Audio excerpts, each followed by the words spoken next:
everybody, this is Digraj Singh Rajput. Welcome to social school. इस वीडियो से एक नया चैप्टर स्टार्ट करने वाले हैं. क्लास 12th ज्योग्राफी का चैप्टर है हमारा planning and sustainable development in Indian context. पिछले वीडियोस में आप लोगों ने मिनरल्स एंड एनर्जी रिसोर्सेज, जो आपकी ये है जो प्यारी सी बुक है इंडिया एंड पीपल इकोनॉमी, इससे जो एक चैप्टर आ रहा था वो पढ़ लिया. दूसरा चैप्टर ये है आपका. अब देखो ये जो चैप्टर है ना, ये स्टैंड अलोन है. मतलब फंडामेंटल्स ऑफ ह्यूमन ज्योग्राफी वाली बुक में भी इस थीम से जुड़ा हुआ एक्सप्लिसिटली कोई आपको चैप्टर देखने को नहीं मिलेगा. थीम क्या है? Planning and sustainable development in Indian context. तो आखिरकार क्या है चैप्टर में हम कौन कौन से टॉपिक्स पढ़ेंगे? बड़ा कसा हुआ चैप्टर है. मतलब ऐसा नहीं कि इसमें बहुत ज्यादा पढ़ना पड़ेगा आपको. इनफैक्ट इस बुक के जो चारों चैप्टर है आपके, वो बहुत छोटे छोटे हो जाएंगे जल्दी से. ठीक है, तो आपको क्या करना है, यहाँ पे बस थीम समझना है. थीम समझोगे तो अपने आप चीजें कनेक्ट कर पाओगे और उसमें फिर सब्सिक्वेंटली आप आगे बढ़ते चले जाओगे. ठीक है, ये क्या होगा इसको. ठीक, तो अब जैसे अगर हम देखते हैं आगे, प्लानिंग एंड सस्टेनेबल डेवलपमेंट. क्या समझ में आया आपको प्लानिंग एंड सस्टेनेबल डेवलपमेंट इस वर्ड से? तो ये जो वर्ड है ना, ये बेसिकली आपको प्लानिंग के इर्द गिर्द घूम रहा है. और प्लानिंग कौन सी वाली? ऐसी प्लानिंग नहीं है कि चलो आम लेने चलना है बाजार में तो प्लानिंग करते हैं, उसके लिए सनस्क्रीन लगा लेते हैं, एक छाता भी ले लेते हैं, गर्मियां बहुत है. नहीं, यहां पे बेसिकली प्लानिंग जो है, तो प्लानिंग की बात की जा रही इकोनॉमिक डेवलपमेंट के कंटेक्स्ट में. और वो प्लानिंग सस्टेनेबल होना चाहिए. ऐसे होना चाहिए कि आप जिस तरीके से जिस प्लानिंग के साथ में विकास करोगे तो विकास लंबे समय तक चले, छूमंतर वाला विकास ना हो. ठीक है, वो सस्टेनेबल हो. और बेसिकली आप इंडिया पीपल एंड इकोनॉमी वाली बुक में पढ़ रहे हैं तो इंडियन कंटेक्स्ट में ही पढ़ोगे. आए ना समझ में? तो बड़ी पिक्चर ये है, बड़ी पिक्चर ये है इस चैप्टर की. तो ये सारा मतलब क्या क्या थीम है, कौन कौन से टॉपिक्स पढ़ेंगे और बेसिकली कुछ तरीके प्लानिंग के जो है, तो वो सारा सब कुछ हम इस वीडियो में पढ़ने वाले हैं, समझने वाले हैं. पहला वीडियो है, इंट्रोडक्टरी वीडियो रहता है एज यू ऑल नो. ठीक है, तो ये कहानी रहने वाली है. टेलीग्राम चैनल की लिंक आपको डिस्क्रिप्शन में दी है, जहां से आप कनेक्ट कर सकते हैं. कब कौन सा लेक्चर आने वाला है आपको पता चल जाएगा. साथ ही साथ ये जो है, तो ये अनअकैडमी ऐप है, इसको जरूर से डाउनलोड करना. मतलब प्ले स्टोर पे जाके अनअकैडमी ऐप पर आपको ढेरों फीचर्स मिलेंगे. आप इस चैप्टर के नोट्स जो है वो वहां से पीडीएफ के फॉर्म में डाउनलोड कर सकते हैं. अनअकैडमी ऐप पर आपको क्विज मिल जाएंगे, पोल्स मिल जाएंगे. अनअकैडमी ऐप पर स्पेशल क्लासेस होती है जहां हम इंटरैक्ट कर सकते हैं. तो ये सारे फीचर्स आपको अनअकैडमी ऐप पर मिलेंगे. All what you are required to do is to use the code DIGRAJ Digraj and explore all these amazing features on Unacademy app. ठीक है, तो Unacademy app पर आप ये सारे फीचर्स एक्सप्लोर कर सकते हैं using the code DIGRAJ Digraj.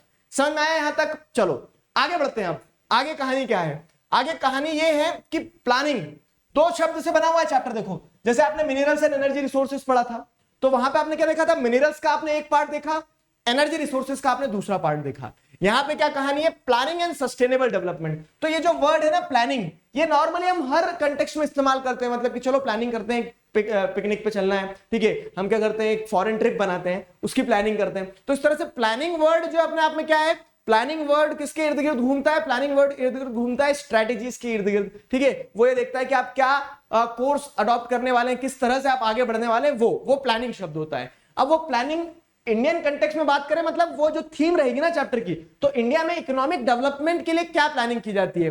Political science में जो आपने टर्म 1 में चैप्टर पढ़ा था, ठीक है, प्लानिंग एंड डेवलपमेंट वाला, तो कुछ उसी तरह से जुड़ा हुआ है कि कैसे आप देश को आगे बढ़ाओगे. आप अपने घर के राशन लाने के लिए तो प्लानिंग करते हो, तो जब देश को आगे बढ़ाने की बात आती है तो प्लानिंग तो करना पड़ेगी. तो वो वाला प्लानिंग है यहाँ पे. और सस्टेनेबल डेवलपमेंट मतलब ये है कि प्लानिंग जब आप कर रहे हो तो प्लानिंग ऐसी होना चाहिए कि वो एक लंबे समय तक क्या करे, इकोनॉमिक ग्रोथ के साथ साथ में इकोलॉजी को भी कंसीडर करे. ठीक है, उसकी सस्टेनेबिलिटी पे भी फोकस करे. तो ये सारे वर्ड्स जो हैं, ठीक है, ये सारे एजेंडा जो है प्लानिंग एंड सस्टेनेबल डेवलपमेंट के इर्द गिर्द घूमते हैं. प्लानिंग एंड सस्टेनेबल डेवलपमेंट के इर्द गिर्द घूमते हैं. समझ में आया? तो it involves the process of thinking, formulation of a scheme और programme and implementation of a set of actions to achieve some गोल.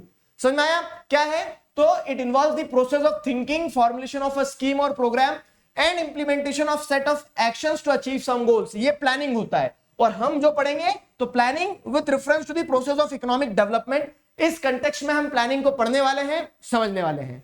यहां तक मेरी बात समझ में आ गई है? ठीक है, तो how is planning done? Planning करते कैसे हैं? बैठ के सारे लोग तय करते हैं कि चलो ये हम इकोनॉमिक पॉलिसी अडॉप्ट कर लेते हैं. तो बेसिकली क्या होता था कि traditional hit and miss method होता था. मतलब आप कुछ करते थे, करने के बाद में अगर चल गई दुकान तो चमत्कार, और नहीं चला तो फिर क्या है, चलो ठीक है, मतलब यू मिस्ड इट. ठीक है, तो फिर आप दूसरी स्ट्रेटेजी अडॉप्ट करते थे. तो यहां पे आपको क्या देखने को मिल रहा है कि प्लानिंग कैसे की जाती है? तो it is different from the traditional hit and miss methods by which reforms and reconstruction are often undertaken. ठीक है, तो पहले हिट एंड मिस में क्या होता था कि आप करके देखते थे, गलती होती थी तो रिफॉर्म करते थे, रिकंस्ट्रक्ट करते थे।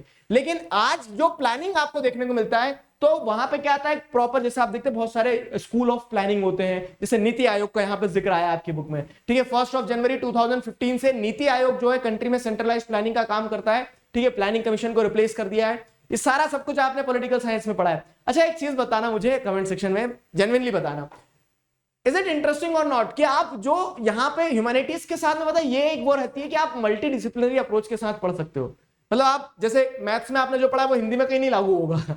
ठीक है, लेकिन अब क्या है, ह्यूमैनिटीज के सब्जेक्ट में ऐसा रहता है कि आप जैसे जो पॉलिटिकल साइंस में पढ़ रहे हो तो जरूरी है वो वहीं तक सीमित रहे, वो जो आपका नॉलेज है वो आप ज्योग्राफी में इस्तेमाल कर लेते हो। ठीक है, तो वो मल्टी डिसिप्लिनरी नेचर जो है ना वो चीजों को आसान बनाता है बहुत। ठीक है, और कुछ लोगों को ये कठिन लगता है। कठिन क्या लगता है कि इधर का पढ़ा था उधर जोड़ दिया, पता नहीं किधर किधर क्या क्या करते हैं। ठीक है, लेकिन वही उसकी खूबसूरती भी है और वही उसका सिरदर्द भी है, दोनों चीजें। लेकिन still humanities is the best stream, what I can say, being a teacher of humanities. ठीक, तो यहां जैसे अगर आप देखोगे तो it is different from the traditional hit and miss method.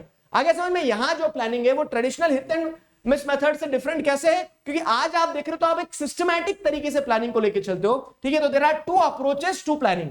क्या 2 अप्रोचेस हैं, एक सेक्टोरल प्लानिंग होती है, दूसरी रीजनल प्लानिंग होती है।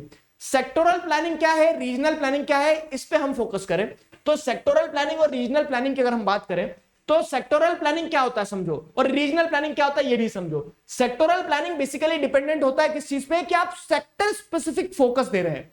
सेक्टर स्पेसिफिक फोकस देने का मतलब क्या होता है, जैसे आपने एग्रीकल्चर सेक्टर के डेवलपमेंट की बात करी। ठीक है, आपने क्या बात करी, आपने बात करी construction sector, manufacturing sector, transport sector. ठीक है, तो sectoral planning means formulation and implementation of the set of schemes और programmes aimed at development of various sectors of the economy. ठीक है, अलग अलग सेक्टर जो इकोनॉमी के उसके ऊपर जो फोकस करता है वो क्या कहलाएगा, सेक्टोरल प्लानिंग कहलाएगा। तो sectoral planning means the formation and implementation of the set of schemes और programmes aimed at development of various sectors of the economy such as agriculture, irrigation, manufacturing, power, construction, transport, communication, social infrastructure and services. तो ये आपका sectoral planning हो गया। ठीक है, ये आपका सेक्टोरल प्लानिंग हो गया। वैसे ही अगर हम देखते हैं दूसरा जो अप्रोच है वो रीजनल प्लानिंग होता है। ठीक है, यहां पे आप क्या करें, पूरी इकोनॉमी के सेक्टर को, इरिगेशन सेक्टर को उठा जाए, एक प्लानिंग का तरीका ये होता है। दूसरा क्या होता है, रीजनल प्लानिंग। तो क्वेश्चन बनेगा यहां पे, क्या क्वेश्चन ये बन सकता है कि what are the 2 approaches to planning, तो आप उसमें सेक्टोरल प्लानिंग और इसके साथ साथ रीजनल प्लानिंग को एक्सप्लेन कर सकते हो। अब रीजनल प्लानिंग में बेसिकली क्या होता है, तो regional planning means formulation and implementation of schemes और programme for the development of backward region. ठीक है, to reduce regional imbalance in the development. देखो ये रीजनल प्लानिंग का थोड़ा सा एक्सप्लेन कर देता हूं, क्योंकि आगे चैप्टर में आपको रीजनल प्लानिंग की तरफ ज्यादा दौड़ाएंगे। ठीक है, सेक्टोरल प्लानिंग का कम आइडिया दिया है, रीजनल प्लानिंग का ज्यादा दिया गया है। क्या होता है ना कि हम इकोनॉमी को जब देखते हैं तो हमें क्या देखने को मिलता है कि कहीं पे बहुत ज्यादा डेवलपमेंट है। जैसे नॉर्थ इंडिया में आप दिल्ली वगैरह में जाओगे तो उसके एडजेसेंट एरिया में बहुत डेवलपमेंट है, लेकिन वहीं पे आप सेंट्रल इंडिया में जाओगे, छत्तीसगढ़, झारखंड, तो वहां पे उतना डेवलपमेंट नहीं, उतना विकास नहीं है। ठीक है, क्या कारण हो सकता है, कारण ये हो सकता है कि रिसोर्सेज की कमी है। चलो रिसोर्सेज है भी तो टेक्नोलॉजिकल एडवांसमेंट नहीं है, इम्बैलेंस आपको एक देखने को मिलेगा। ठीक है, तो वहीं से क्या होता है, वहीं से एक अप्रोच निकल के आती है कि जिस रीजन में डेवलपमेंट हो गया है उसके अलावा जो दूसरा रीजन डेवलप नहीं हुआ है, ठीक है, तो उस दूसरे रीजन का डेवलपमेंट के अगर बारे में सोचा जाए तो दूसरा रीजन हो सकता है कि वो ड्रॉट प्रोन एरिया हो सकता है हिली एरिया हो, इस कारण डेवलपमेंट नहीं हुआ, हो सकता है वो ट्राइबल एरिया हो, इस कारण डेवलपमेंट ना हुआ हो। ठीक है, तो जब आप उस रीजन को स्पेसिफिकली सोचते हो, जब उस रीजन के डेवलपमेंट की बात करते हैं तो वो रीजनल प्लानिंग की कैटेगरी में आता है। ठीक है, तो regional planning means formulation and implementation of schemes और programs for the development of backward region to reduce regional imbalance in the development. तो डेवलपमेंट में जो रीजनल इंबैलेंस हुआ उसको रिड्यूस करने के लिए आप क्या करते हैं, उसको रिड्यूस करने के लिए आप रीजनल प्लानिंग पे फोकस करते हैं, वो रीजनल प्लानिंग की कैटेगरी में आएगा। समझ में आया नहीं आया, तो ये रीजनल प्लानिंग होगी। तो इस तरह से 2 अप्रोचेस है, सेक्टोरल प्लानिंग और रीजनल प्लानिंग। तो what we are going to study in this chapter, हम क्या पढ़ने वाले हैं, हम बेसिकली ये सारे टॉपिक्स पढ़ेंगे। देखो तो इन सारे टॉपिक्स में से टारगेट प्लानिंग एरिया हो गया, हिल एरिया डेवलपमेंट प्रोग्राम हो गया, ड्रॉट प्रोन एरिया प्रोग्राम हो गया। ठीक है, तो ये क्या है, ये सारे के सारे आपको क्या देखने को मिल रहे हैं, रीजनल अप्रोच के थ्रू देखने को मिल रहा है कि आप मतलब टारगेट एरिया प्लानिंग में वही बताएगा कि आप एरिया को टारगेट करते हो किसी एक रीजन को, तो हिल एरिया डेवलपमेंट प्रोग्राम ये आपकी रीजनल प्लानिंग का पार्ट हो गया, ड्रॉट प्रोन एरिया प्रोग्राम ये आपकी रीजनल प्लानिंग का प्रोग्राम, रीजनल प्लानिंग का एक अप्रोच हो गया। ठीक है, अब ऐसे यहाँ पे केस स्टडी बताया गया, क्या integrated tribal development project in Bharmour region Himachal Pradesh, ठीक है, चंबा डिस्ट्रिक्ट। तो वहां पे आपको ये भी क्या है, ये भी एक रीजनल क्या देखने को मिल रहा है कि ट्राइबल डेवलपमेंट, ठीक है, स्पेसिफिक आप क्या करें, ट्राइब्स के डेवलपमेंट पे फोकस करें। तो रीजनल अप्रोच के साथ में कैसे डेवलपमेंट किया जा सकता है, तो ये 3-4 आपको क्या कैटेगरीज बताई गई है। ये चैप्टर का पहला पार्ट प्लानिंग आपका हो गया। सस्टेनेबल डेवलपमेंट पे आते हैं। तो सस्टेनेबल डेवलपमेंट में क्या बताया गया है, सस्टेनेबल डेवलपमेंट क्या है बेसिकली, तो वो पूरा जो आपको कह सकते हैं ब्रेटलैंड कमीशन की रिपोर्ट और वो सारी चीजें बताई गई है जो आपने छोटी क्लासेस में पढ़ा भी है, ठीक है। तो मतलब छोटी क्लासेस में डिटेल में नहीं पढ़ा है, वहां पे मैं आपको अच्छे से समझाऊंगा। तो सस्टेनेबल डेवलपमेंट का कंसेप्ट क्या है बेसिकली, कहां से इवॉल्व हुआ, ये चर्चा में कैसे आया, सस्टेनेबल डेवलपमेंट क्या मीनिंग है आपको ये तो पता ही है कि using the resources in a way that our present needs are satisfied and future generation के लिए आप क्या कर रहे हैं, रिसोर्सेज को कंजर्व कर पा रहे हैं, ठीक है। तो ये सस्टेनेबल डेवलपमेंट और उसी सस्टेनेबल डेवलपमेंट का एक एग्जांपल जो है, तो ये पूरा एक साथ पढ़ेंगे हम। इंदिरा गांधी कैनल जो है, ठीक है, मतलब राजस्थान को एक तरह से कह सकते हैं, राजस्थान की प्यास बुझाने में इंदिरा गांधी कैनल का एक बहुत इंपॉर्टेंट रोल रहा है। तो ये नाहर कमांड एरिया जो है, उन्होंने किस तरह से सस्टेनेबल डेवलपमेंट को प्रमोट किया, क्या मेजर्स लिए, तो वो पूरा एक साथ पढ़ लेंगे हम, ठीक है। तो 1 2 3 4 5 6, ठीक है, 5-6 वीडियोस में हम क्या करते हैं, इस चैप्टर को अच्छी तरह से समराइज करते हैं। समझ में आया? तो I hope you people got an idea कि किस तरह से हमारा चैप्टर आगे बढ़ने वाला है। एक एक करके अच्छे से प्यार से समझते चलेंगे चीजों को।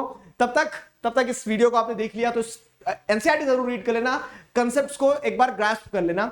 फाइन, मिलते हैं नेक्स्ट वीडियो में, तब तक के लिए stay connected, keep learning, signing off with this together we can we will. Thank you very much.